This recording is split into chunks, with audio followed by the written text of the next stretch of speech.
দর্শক, আমরা দেখতে পাচ্ছি শাহজালাল আন্তর্জাতিক বিমানবন্দরের কার্গো সেকশনে ভয়াবহ আগুন লেগেছে। ইতোমধ্যেই ফায়ার সার্ভিসের 5টি ইউনিট ঘটনাস্থলে পৌঁছে যাচ্ছে। প্রয়োজনে জানা গেছে প্রয়োজনে আরও ফায়ার সার্ভিসের ইউনিট পাঠানো হবে যদি আগুনের ভয়াবহতা বেড়ে যায়।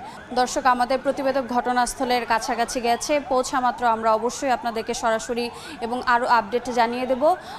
আজ বেলা 2টার কিছু পরে এই আগুন লাগে বলে আমরা জানতে পেরেছি। ফায়ার সার্ভিস আমরা যতটা জানতে পেরেছি, এই আগুন লাগার পেছনের মূল কারণ কি তা সম্পর্কে এখনও কোনো স্পষ্টতা জানা যায়নি। তবে আমাদের প্রতিবেদক ঘটনাস্থলে যাওয়া মাত্র আমরা আরও আপডেট পাবো বলে আশাবাদী। ফায়ার সার্ভিসের 5টি ইউনিট ঘটনাস্থলের দিকে আছে, প্রয়োজনে আরও ইউনিট পাঠানো হবে। এখন পর্যন্ত ক্ষয়ক্ষতির পরিমাণ কিছুই জানা যায়নি। ক্ষয়ক্ষতির পরিমাণ কতটুকু হতে পারে তা নিয়ে অনেকটাই সন্দিহান, কারণ ঘটনার ব্যাপারে কোনো বিস্তারিত কোনো তথ্যই জানা যায়নি।